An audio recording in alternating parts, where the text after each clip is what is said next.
BMW's unseen CSLs. That's what you've tuned in for, but that clearly isn't one of them. That's the new M4 CSL, and once you've seen it, you can't unsee it. But look, I've got the keys in my pocket. Shall we go and see what we can do?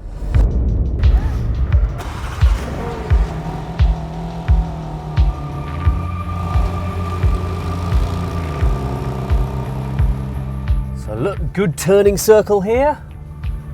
We can go for a bit of a slalom as well, look at this. Maximum G round the pillars.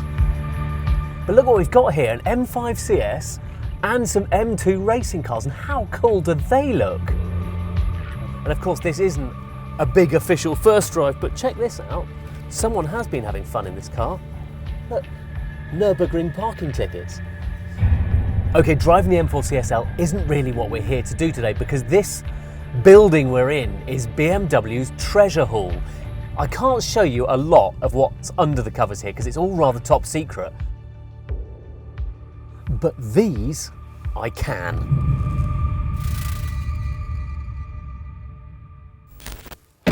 This is only the third CSL BMW has done in 50 years, and yet here are 4 that never quite made it. But do you know what? I'm going to do something cruel. Relax, that's not the last you'll see of those two. We're going to do a separate film on them later. Right, so where shall we start? I think we're going to start with this one. Look, old yellow lights and stuff. Should we take the covers off? This is so exciting. Right, you'll have to tell me if you spot anything familiar. Not least the number plate, which sort of gives it away a bit, doesn't it? But, right, revealed the front end. Anything different about this? You might recognise this. You're thinking, this isn't a new CSL, an unseen CSL. This is clearly just an E46 M3 CSL. So the first unseen CSL doesn't really appear that unseen. It looks very, very familiar, doesn't it? The old M3 CSL was a masterpiece though. It not only had the carbon roof, but the straight 6 3.2 had a carbon airbox. It developed 360 horsepower rather than 339. But more than that, it was about the weight saving. It only weighed 1,385 kilos.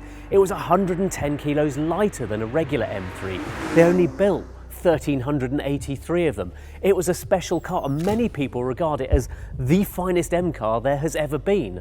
I'd certainly say that there's been no other M car that condenses and distills the essence of M into a better package than this one. But this one is not quite what you think it is. Come down to the front bumper, because famously the E46 CSL had an intake hole. This one has 2. First clue. Now I'm going to go and start it up.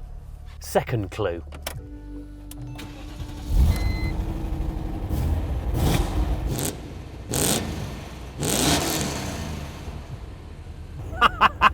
How good does that sound? And what sort of a noise is it? Now, you do not need a third clue, because that is clearly not a straight 6. No, it's the 5-litre V8 from the E39 M5. Now, if you think about these unseen CSLs as like a sliding scale, this one was only ever a pure skunkworks project. It was basically a project to see, will it physically fit a 5-litre V8 into the engine bay of an E46? And it does. And more than that, this car has done 10,000 kilometres. It's been used and loved, and it looks a little bit careworn, and there's a bit missing on the paintwork and stuff. It just looks fantastic. But how did they make that fit? I mean, look at the clearances. There's no gaps in here anywhere. They must have just unbolted the whole front of the car to get it in there. Now, if you really know your E46 M3 history, you might remember something called the M3 GTR, which was a V8 version. So you might be wondering if this was sort of the basis for that car. It wasn't. The GTR was a homologation special. They only ever made a handful, and they all went to America. They're worth an absolute fortune now. This, though, was a one-off. It was just the engineers and designers and developers going, let's have some fun and see what we can do. So we need to move on. Stop looking at skunkworks projects and see what happens when you take something to the next level. This one, however, very nearly made it into production. But I'll tell you what we're going to do. You'll have already noticed the big wing on the back of this. So we're going to start at the back to do the reveal and work our way forwards. So you can dwell on all this loveliness and yeah, have a look at those. We'll come back to those in a bit. So, blue paint. Apparently it's like Mazzano blue, but not Mazzano blue.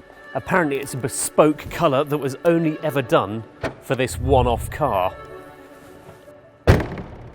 Yeah, the spoiler wobbles.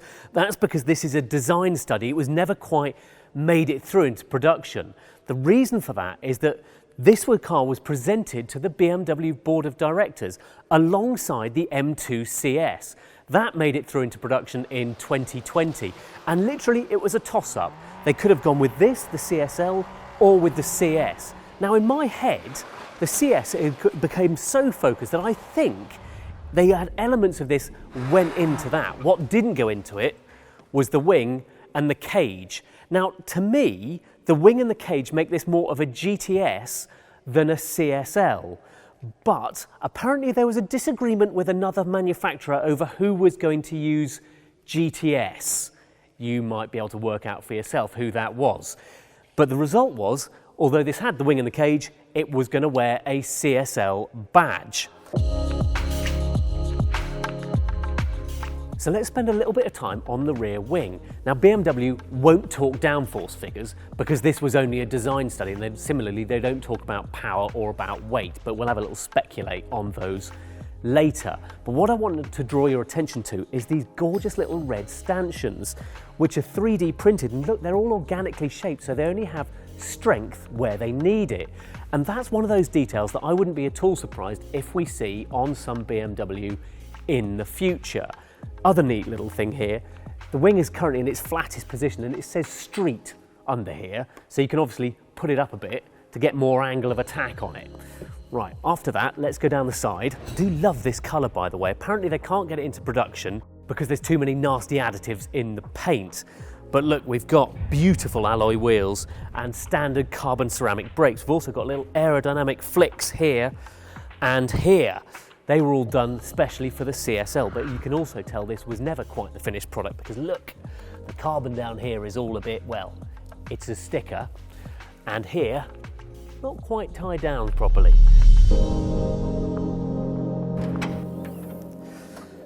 So this uses the same engine as the regular M2 CS, which famously was the F80 M3's twin-turbo 3-litre straight six, 450 horsepower, which was enough. But in this, you know, it would have had a bit more because the product planners would have had to stand up in front of the board of directors and say, yes, if we do a CSL, it will have this much power and it will weigh this much less. So let's speculate that this probably had at least 480 horsepower. So since the standard M2 CS did 0 to 62 in 4 seconds flat with the twin clutch gearbox, we'd speculate that this probably dropped a little bit below, let's say 3.8. The majority of that, though, wouldn't have come through the extra power, but the reduced weight. Because I asked what weight saving had gone on here, and all they would say is that always with a CSL we are looking to remove 100 kilos. Now that would have dropped the weight of this, which was 1,570 kilos, down to 1,470 kilos. And that, with 450 horsepower, is a good power to weight ratio. So because this was a design study, inside it's pretty much business as M2 CS. But look, you have lasered into the dash here, got the CSL badge. And obviously they've done the effort where they needed to, so we've got massive seats which are superb and big old Schroth harnesses which are great as well. And then in the back, of course, big chunky cage, fire extinguisher and all the rest. The one element I would draw your attention to is this, because it was the M3 CSL that first had this stripped bare, much simpler centre console, which made it onto this and then subsequently made it into CS versions rather than CSL. So I wonder if it started here first. Drink these in, people, because it's not often any manufacturer reveals its unseen icons, let alone one with the pedigree of BMW's CSL badge. It shows the scope between skunkworks and something that very nearly made it into production, and arguably should have done. It was a toss-up between CS and CSL, and personally, that's the one. A harder, sharper, leaner M2 is the car I would have liked to have seen make it into production. That, an E46 M3 with a V8 engine, it was never going to make it into production. But isn't it great they built it anyway?